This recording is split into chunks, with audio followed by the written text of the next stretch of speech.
নমস্কার। আলোর পথে এই আধ্যাত্মিক ও দিব্য জীবনের চর্চায় আমি শ্রীমতী লিলি বিশ্বাস আজ উপস্থিত হয়েছি। শ্রী শ্রী মায়ের কথা পাঠ করব। প্রথমে মায়ের মন্ত্র দিয়ে শুরু করছি।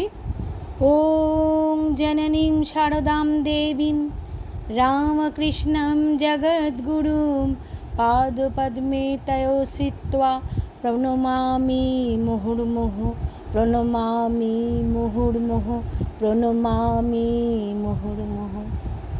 জয় মা, জয় মা, জয় মা। সকল ভক্ত মণ্ডলীকে জানাই শ্রদ্ধা, অভিনন্দন ও শুভেচ্ছা। আজ মায়ের কথা পাঠ করব।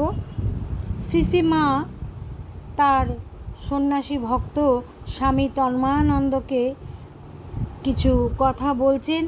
স্বামী তন্ময়ানন্দ মাকে বলেন যে ধ্যানের সময় এবং জপ এবং ধ্যান একসঙ্গে করতে হবে কি না এটি প্রশ্ন করেন, এবং সেই প্রশ্নের উত্তরে মা বলছেন একসঙ্গে করতে পারো, না হয় পরে করবে।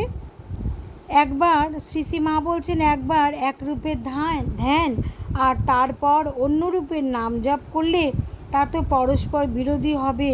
একথা স্বামী তন্ময়ানন্দ মাকে বলেছেন। তাতে মা হাসতে হাসতে বলছেন, খ্যাপা ছেলে, ও দুই তো এক, একজনের দুই রূপ, বিরোধী কেন হবে? স্ত্রী ভক্ত সরজুবালার দর্শনাদির কথা প্রসঙ্গে তিনি বলছেন, আহা, সে আনন্দ কি আর রোজ রোজ হয়? অর্থাৎ সরজুবালা দেবী তিনি তার দর্শন প্রসঙ্গে বলছেন যে মাকে দর্শন করে তার আনন্দে প্রাণ ভরে গেছে, এবং সেই আনন্দ কি রোজ রোজ হয়? মা এমনই, তিনি তার আধার ছিলেন। মায়ের দর্শন মানুষের কাছে এক পরম আনন্দের বস্তু। সব সত্যি, সব সত্যি, কিছু মিথ্যা নয়। মা বলছেন উনি সব, উনি প্রকৃতি, উনি পুরুষ। শ্রী শ্রী মা অনেক সময় ভক্ত সঙ্গে থাকতেন এবং তাদের প্রশ্নের উত্তর দিতেন, তাতে তাদের সান্ত্বনা দিতেন, তাদের উপদেশ দিতেন। মা বলছেন ঠাকুরই সব, তিনি গুরু, তিনি ইষ্ট, তিনি পুরুষ, তিনি প্রকৃতি। মা বলছেন কোনো কোনো ব্যক্তি পাদ বা মায়ের পাদ স্পর্শ করলে মার শারীরিক যাতনা অনেক বেড়ে যেত, এবং মা এই ব্যাপারে তিনি ভক্তের প্রশ্নের উত্তরে মা বলছেন যে হ্যাঁ বাবা, কেউ কেউ ছুলে শরীরটি যেন শীতল হয়ে যায়, আবার এক একজন আছেন যারা চরণ স্পর্শ করলে যেন মনে হয় বলতায় কামড় দিলে। আমি কাউকে কিছু বলিনি, মা বলছেন। আশ্রিত সন্তানদের সকলের জন্য মার করতে হয় কি না, এবং সকলকে তার মনে পড়ে কি না।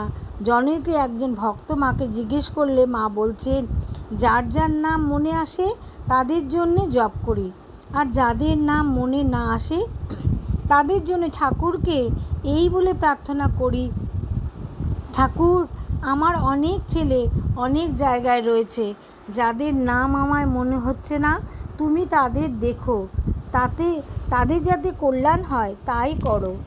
শেষ বয়সেও জপধ্যানে মায়ের এমন নিয়ম নিষ্ঠা ছিল যে দুর্বল শরীরেও তিনি জপধ্যান করতেন। শরীরকে এভাবে কষ্ট দেওয়ার জন্য কোনো সেবক প্রশ্ন করলে মা বললেন, বাবা, আমার ছেলেরা কে কোথায় কি করছে না করছে তাদের জন্য দুটো করে রাখছে।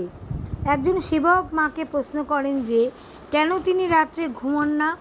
মা বলেন, ঘুমোবো কখন? ছেলেগুলো এসে পড়েছে, নিজেরা তো কিছু করতে পারে না, তাদের কাজ করতেই সময় যায়।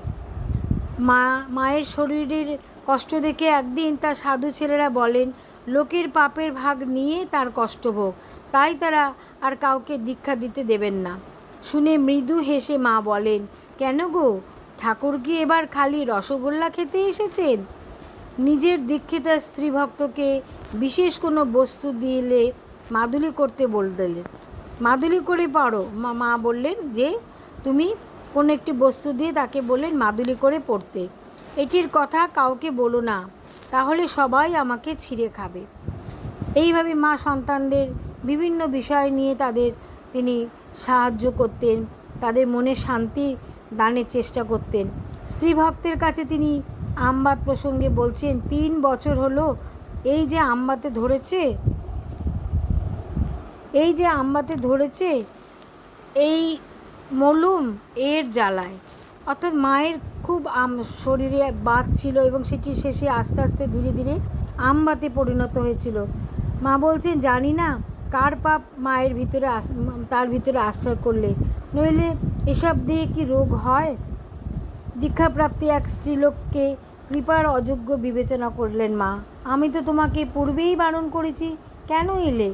আমার শরীর ভালো নয়, এখন হবে না। তার পীড়াপিড়িতে মা বিরক্তি প্রকাশ করলেন।